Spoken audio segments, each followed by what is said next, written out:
बेहतर दीन अल्लाह के नजदीक इस्लाम ही है। सुभान अल्लाह। अब इस्लाम आपको एक ऑफर और दे रहा है, एक ऑफर आपको और दे रहा है कि अगर आप कुरान को याद ना कर सके, कुरान को नहीं समझ पाए तो आपकी महरूमी तो थी, लेकिन एक ऑफर आपके पास में और है। वो ये है कि अगर आप खुद आलिम ना बन सके तो आपके ऊपर अब ताज जर्री नहीं सजाया जाएगा कयामत के दिन, लेकिन हाँ, अगर अपने बेटे को हाफिज कुरान बना दिया, अपने बेटे को आलिम दीन बना दिया, तो अगर आप आलिम ना भी थे लेकिन मैदान माशर में जैसे के बच्चे के सर पर ताज सजाया जाएगा, वैसे ही वालिदैन के सर पर भी ताज सजाया जाएगा।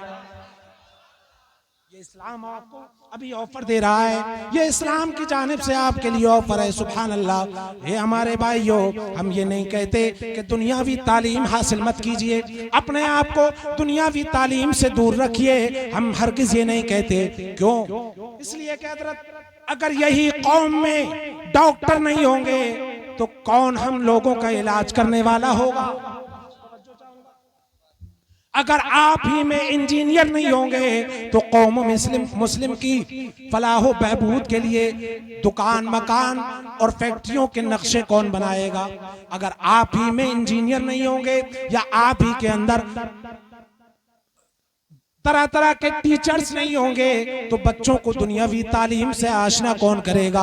हम कभी भी दुनियावी तालीम के लिए उसकी मुखालफत में नहीं आते, बल्कि हम ये कहते हैं बेशक दुनिया की तालीम भी दीजिए, लेकिन उसके साथ साथ अपने बच्चों को इतना इल्म दे दीजिए कि उनकी नमाजें भी सही हो जाएं, उनके रोजे रखने भी सही हो जाएं, उनका ज़कात अदा करना भी समझ में आ जाए, और ऐसे ही जो भी ज़रूरियात के मसाइल हैं वो सारे उनको समझा दीजिए। वो कैसे समझेंगे? वो आप घर बैठ करके हाफिज साहब को बुला करके सब नहीं समझा सकते, उसके लिए आपको बाकायदा जैसे स्कूल का निजाम आपके नजरों में अहमियत रखता है, ऐसे ही आपको मदरसे में भी अपने बच्चों को दाखिल करना होगा। ये हमारे भाइयों, लेकिन याद रखना, स्कूल की हम मुखालफत नहीं करते, लेकिन स्कूल के अंदर क्या होता है? स्कूल के अंदर जब बच्चे कामयाब हो जाते हैं, रिजल्ट आउट होने वाला होता है, तो एक पेरेंट्स मीटिंग रखी जाती है, और पेरेंट्स मीटिंग रख करके वालिदैन को बुलाया जाता है, पेरेंट्स को मदऊ किया जाता है। अब पेरेंट्स पहुंच गए, पहुंचने के बाद में उनसे कहा जाता है ये तालिबे इल्म, ये स्टूडेंट है जो अपने क्लास के अंदर फर्स्ट रैंक लेकर के आया, ये आपका बच्चा दूसरे नंबर पर आया है, ये तीसरी पोजीशन हासिल करने वाला आपका बच्चा है। वालिदैन खुशी के मारे फूले नहीं समाते, वो खुश हो जाते हैं, इसलिए कि वो जो हॉल के अंदर 20, 30, 50 पेरेंट्स मौजूद थे, 20-25-100 घरों के लोग आए हुए थे, उनके दरमियान में इन वालिदैन की इज्जत अफजाई की जा रही है, इन वालिदैन को सर्टिफिकेट दिया जा रहा है, इनकी हौसला अफजाई की जा रही है, ये बहुत खुश होते हैं। ये भी एक पेरेंट्स मीटिंग है जो दुनियावी तालीम में हासिल होती है, लेकिन कितनी देर की खुशी होती है।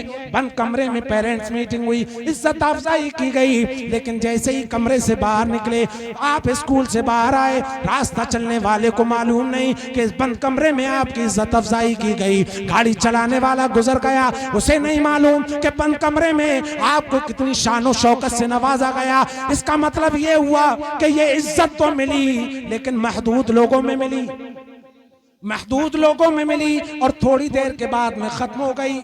और कैसे खत्म हुई? हो सकता है अगली साल यही बच्चा नाकाम हो जाए, यही बच्चा फेल हो जाए, तो अगली साल यही बच्चा आपकी रुसवाई का सबब बन जाएगा। पता ये लगा, ये जो इज्जत कामयाब होने पर मिल रही है, मिलने के बाद खत्म हो जा रही है। आइए ऐसी पेरेंट्स मीटिंग के बारे में हम आपको बताते हैं जो आज दुनिया में नहीं बल्कि मैदान माशर में कायम की जाएगी। मैदान माशर में जब अव्वलीन व आखिरीन जमा कर दिए जाएंगे और वहां पर बुलाया जाएगा, कहां हैं उलमाए किराम, कहां हैं हुफ्फाज़े किराम, उस वक्त में अब वही उलमा आएंगे, वही मुफ्तियाने किराम आएंगे, वही आप फुज़लाए किराम आएंगे, और वो तन्हा नहीं आएंगे, बल्कि कहा जाएगा जैसे ये उलमा आ रहे हैं ऐसे ही इनके बाप भी आ जाएं, इनकी माँ भी आ जाए, और वो आएंगे तो जैसे उन बच्चों के सरों पर, उन उलमा के सरों पर दस्तार अता की जाएगी, उनके सरों पर ताज रखा जाएगा, ऐसे ही वालिदैन के सरों पर भी ताज रखा जाएगा। नारे तकबीर, नारे रिसालत, मसलके आला हज़रत जिंदाबाद जिंदाबाद। और ये कैसी इज्जत होगी, कैसी इज्जत होगी, कैसी इज्जत होगी। दो लोगों के सामने नहीं, 50, 100, 1 लाख, 5 करोड़ लोगों के सामने नहीं, अब बलीनो आखरीन वहां जमा होंगे। जितने इंसान पैदा हो गए वो भी वहां होंगे, और जितने कयामत तक पैदा होने वाले हैं सारे के सारे वहां होंगे। सुभान अल्लाह। ये हमारे भाइयों, पता ये लगा, इज्जत अगर हासिल करना है तो आपको इस्लाम के अंदर मिलेगी, इज्जत हासिल करना है तो कुरान और हदीस में मिलेगी। आज अगर आपको अपनी दुनिया कामयाब करना है तो छोड़ दो दुनिया को और आ जाओ कदम मुस्तफा में, अपने सीनों को इश्क मुस्तफा के चिराग से रोशन कर लो। तो अगर इश्क मुस्तफा का चिराग यहाँ दिल में रोशन हो गया तो कब्र के अंदर जब कोई लाइटिंग नहीं होगी, कब्र के अंदर जब कोई रोशनी नहीं होगी, बंद कोठरी के अंदर जब कोई रोशनी नहीं होगी, तो इश्क मुस्तफा का चिराग चलेगा और तुम्हारी कब्रों को रोशन कर देगा। इसीलिए आला हजरत पुकार उठे, अरे लाहद में इश्क रुखे शाह का दाग लेके चले, अंधेरी रात सुनी थी चिराग लेके चले। बाबा नारे तकबीर, नारे रिसालत, मसलके आला हज़रत अल्लामा कमाल मुस्तफा साहिब किबला उलमाए सुन्नत जिंदाबाद जिंदाबाद। ये कुरान आपके लिए नाजिल किया गया, ऐ मोमिनो खुसूसियत के लिए आपके लिए नाजिल किया गया। लेकिन मोमिनो आप क्या कर रहे हैं? आप तो जुज़दान में कुरान को सजा करके रख रहे हैं। लेकिन आइए मैं आपको एक और सैर कराता चलूं, हकीकत से आगाही कराता चलूं, आपकी आंखों को खोलने की कोशिश करूं। आपको मालूम नहीं, आप तो अपने कुरान पाक को एक अलमारी में रख देते हैं। लेकिन आइए आइए, आज दुनिया के अंदर काफिर और मुशरिक कुरान की आयतों को इंग्लिश में ट्रांसलेशन करने के बाद में पढ़ रहे हैं। वो कुरान पाक को पढ़ करके आज के दौर में वो तरह तरह की रिसर्च करने की कोशिश कर रहे हैं। आज अगर साइंस सूरज के बारे में रिसर्च कर रही है तो कुरान का मुताला जरूर कर रहे हैं। आज अगर उन्हें चांद से बहस करनी है तो उन्हीं के अंदर ये फैकल्टीज मौजूद हैं कि कुरान का मुताला जरूर कर रहे हैं कि कुरान ने चांद के बारे में क्या कहा है, कुरान ने सूरज के बारे में क्या कह दिया है, कुरान ने समंदर के बारे में क्या कहा, कुरान ने दरख्तों के बारे में क्या कहा, कुरान ने लिक्विड चीजों के बारे में क्या कहा। क्या मतलब? इसलिए कि अगर उन्हें बॉटनी से बहस करना है, उन्हें जूलॉजी से बहस करना है, तो वो हैवानात को देखते हैं, उस हैवान का जिक्र कुरान में कहाँ मिलता है। तो पूरी सूरह नमल मौजूद है, पूरी आज आप देखें कुरान के अंदर सूरह अनकबूत मौजूद है, कुरान के अंदर ऊंट के ताल्लुक से पूरी तफसील मौजूद है। कुरान के अंदर क्या नहीं है? अगर वो दरख्तों के बारे में देखना चाहते हैं तो वो कुरान के अंदर बहस करते हैं, अगर वो पानी की किस्मों को जानना चाहते हैं तब भी कुरान का मुताला कर रहे हैं। ए हमारे भाइयों, लेकिन आपका हाल ये है कि आपने कुरान को बंद कर दिया। आज आप कुरान को आयतों को अरबी में पढ़ने की आपको हिम्मत नहीं, आप तो उर्दू में भी नहीं पढ़ रहे हैं। ये हमारे भाइयों, लेकिन दुश्मन इतना चालाक हो गया, दुश्मन इतना मक्कार है, इतना चालाक है कि वो इंग्लिश में कुरान का तर्जमा पढ़ रहा है। अब क्यों पढ़ रहा है वो तर्जमा? इसलिए कि उसे मालूम है कुरान के अंदर हर तरीके की नॉलेज मौजूद है, कुरान के अंदर हर तरह का इल्म मौजूद है, कुरान के अंदर हर तरह की फहम मौजूद है। ये उन्हें कैसे पता लगा? कि जब उन्होंने कुरान को खोला और कुरान की इन आयतों पे पहुंचे कि अल्लाह पाक ने इरशाद फरमाया, वला रत्बिन वला याबिसिन इल्ला फी किताबिन मुबीन। हमने कोई ऐसा खुश्क नहीं छोड़ा, कोई ऐसा तर नहीं छोड़ा जिसे हमने कुरान में बयान न कर दिया हो। सुभान अल्लाह। कुल्ला शैइन अहसैनाहु फी इमामिम मुबीन। हमने हर शय को इस पेशवा इमाम के अंदर जमा कर दिया है। सुभान अल्लाह। यानी पता ये लगा कुरान के अंदर हर चीज का बयान है, कुरान के अंदर हर चीज का बयान है। अब देखिए आयत करीमा फरमा रही है कि कुरान के अंदर हमने हर खुशकी को बयान कर दिया, कुरान में हमने हर तर्क को बयान कर दिया। अब मैं यहाँ आपकी तवज्जो चाहूंगा, दुनिया गोल है और दुनिया को अगर आप हिस्सों में तकसीम करें तो 3 हिस्से दुनिया में पानी है और 1 हिस्सा दुनिया में जमीन की सूरत में मौजूद है। हमारी माएँ और बहनें भी तवज्जो के साथ सुन रही हैं। अल्लाह पाक इनका इकबाल बुलंद फरमाए और इनके मकासद को पूरा फरमाए।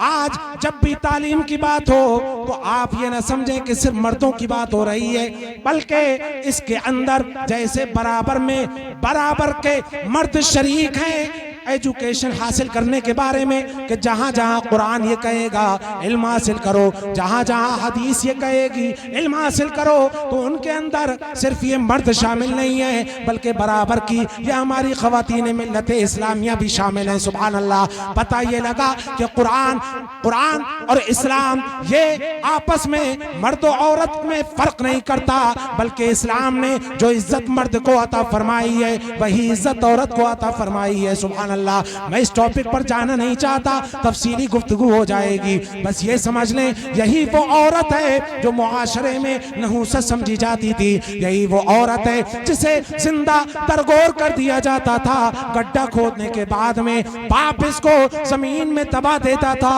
माँ की सिसकियां निकल रही हैं, लेकिन मजबूर है माँ अपनी बेटी को जिंदा जमीन में जाने से रोक नहीं पा रही है। लेकिन ऐसे आलम में वो बाप जिंदा जमीन में बच्ची को दरगोर कर रहा है। कौन था जो इन सिसकियों को रोकता?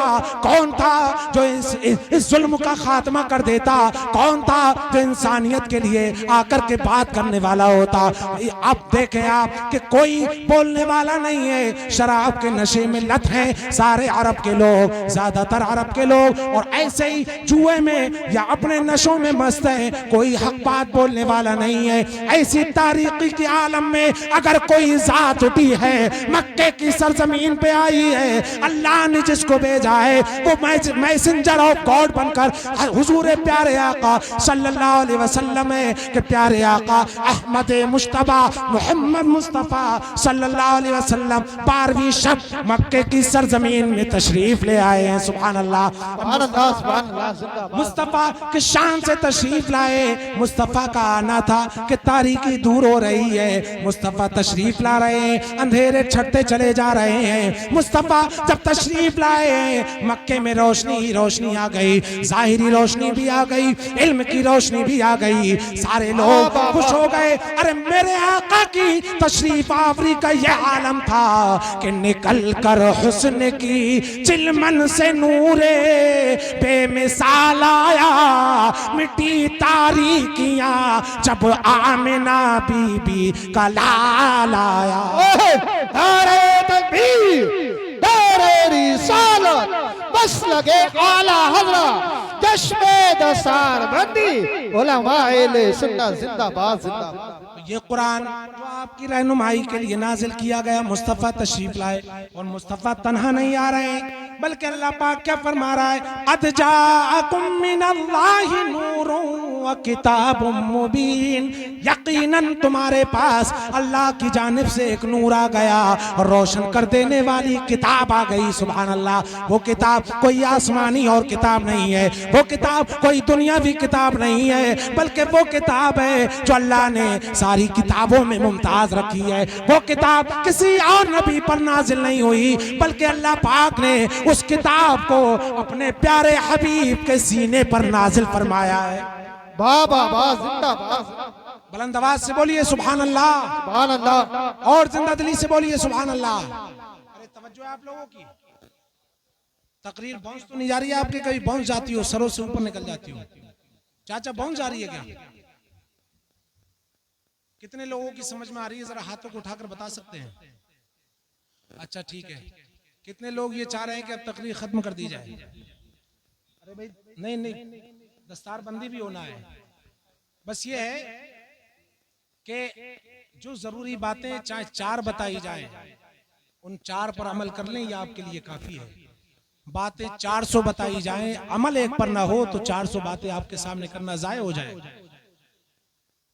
इसलिए हमारे भाइयों, ये कुरान जो बच्चों ने 4 बच्चों ने अपने सीने में महफूज किया, ये एक रस्म नहीं है कि बच्चे ने कुरान याद किया, मदरसे में दस्तार दे दी, बात खत्म नहीं। बल्कि आप अंदाजा कीजिए कौन सी किताब उस बच्चे के सीने में है। उस किताब की अजमत और शान को भी जानने की कोशिश करें कि वही किताब, उसकी अजमत और शान का यह आलम कि अगर उस किताब को पहाड़ पर नाजिल किया जाता तो पहाड़ भी रेजा रेजा हो जाता। तवज्जो है आपकी? ये किताब जो अल्लाह ने नाजिल फरमाई, ये किताब